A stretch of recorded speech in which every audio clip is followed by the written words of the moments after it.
Presque un an après le début des bombardements, le magazine Newsweek se procure un rapport secret de l'armée de l'air américaine, faisant état que le nombre de tanks et de pièces d'artillerie yougoslaves détruits durant les raids aériens s'était révélé largement inférieur à celui énoncé dans les estimations officielles. En fait, des 120 tanks supposément détruits, on n'en dénombre que 14. Il n'y a eu que 20 pièces d'artillerie détruites sur les 450 annoncées. Les reporters de Newsweek, John Barry et Evans Thomas, ont déclaré que les bombardements de l'OTAN avaient semé la terreur chez les civils. Dans la guerre du Kosovo, les forces aériennes ont été inefficaces contre les cibles militaires, mais dévastatrices pour les cibles civiles. À la fin de la guerre, les troupes serbes sont contraintes de quitter le Kosovo, mais le Pentagone autorise les unités armées de l'UÇK à y entrer. Les États-Unis savaient sans doute que cette décision permettrait à l'UÇK d'attaquer les Serbes et les autres minorités ethniques du Kosovo. Les porte-paroles du Pentagone cherchent alors à préparer l'opinion publique à de futures atrocités. I don't think that Kosovo is going to be a very happy place for Serbs when NATO comes in. I don't think Serbs want to stay there. J'ai fui Pristina avec les réfugiés serbes, alors je sais la terreur qu'ils ont éprouvée.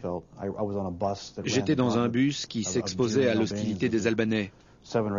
Ils étaient 700 ou 800 à lapider le bus devant les troupes britanniques qui sont restées là sans intervenir. Sous la pression de l'OTAN, l'administrateur de l'ONU au Kosovo, Bernard Kouchner, nomme le général Agim Čeku chef de corps de protection du Kosovo. Čeku était chef d'état-major de l'UÇK. De plus, des officiers militaires canadiens le considèrent comme un criminel de guerre pour le rôle qu'il a joué dans les massacres en Croatie. L'UÇK a énoncé ses intentions. Elle veut un Kosovo purement albanais. Donc, si c'est elle qui représente les forces de sécurité, il est certain qu'il y aura des représailles. Et celui qui se rendra coupable de telles représailles se révélera être un auteur de meurtre collectif. Le résultat, c'est que l'UÇK a chassé des dizaines de milliers de Tziganes. Les derniers juifs du Kosovo ont fui très tôt. Quant aux Croates, catholiques, musulmans slaves et turcs, ils ont tous quitté le pays. Quiconque parle serbe est soit exécuté, soit expulsé. Tout le monde est maintenant conscient de cette situation. Le haut commissaire de l'ONU pour les réfugiés a déclaré qu'au mois de janvier, 1 millier de Turcs et de musulmans bosniaques avaient dû quitter leur maison à cause des actes terroristes perpétrés par l'UÇK. Et les États-Unis ont présidé à la mise en place de la société la plus intolérante d'Europe. Après la guerre, les réfugiés albanais rentrent escortés par l'OTAN. Mais presque un an après, 250 000 personnes appartenant aux différentes minorités ethniques du Kosovo prennent la fuite.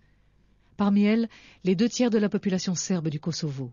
Malgré les attaques contre les minorités, les officiers de l'OTAN, y compris le commandant Wesley Clark, continuent de travailler étroitement avec Hashim Thaçi et Agim Čeku. Il est certain que les Serbes, les Slaves, les musulmans et les Tziganes ont été chassés du Kosovo et que cela s'est produit malgré la présence sur place de 40 000 hommes de l'OTAN. Afin de supprimer la moindre trace de la présence des Serbes au Kosovo, l'UÇK décide de détruire ou d'endommager 70 églises et monastères. En un an d'occupation par l'OTAN, plus de symboles religieux ont été détruits qu'en 600 ans d'occupation turque.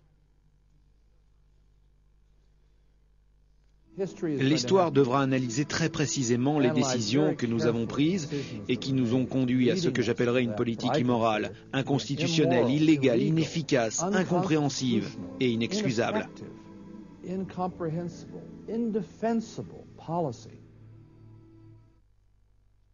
En usant de la force et en prenant position dans un conflit ethnique, l'OTAN n'a pas su tirer la leçon des précédents conflits survenus en Bosnie et en Croatie. Si les Européens, les Américains, l'ONU et tous les autres n'étaient pas intervenus en Yougoslavie, il y aurait eu beaucoup moins de victimes et beaucoup moins de nettoyage ethnique.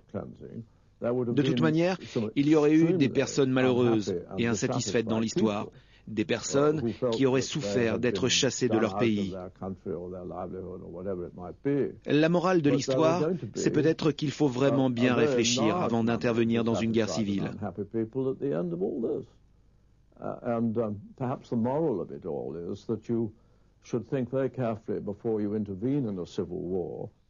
Je crois qu'il est très important que les États-Unis reconnaissent que si vous voulez mettre fin à la guerre dans les conflits ethniques ou nationalistes, il faut vous montrer impartial. Parce qu'en prenant position, vous alimentez la dynamique nationaliste et vous n'instaurez pas la paix.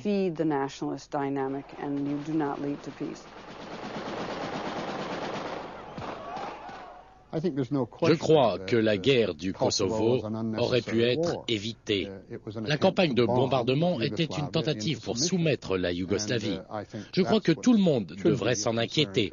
Les États-Unis ont une force militaire puissante qui n'accorde plus d'intérêt aux négociations diplomatiques. As worth their while.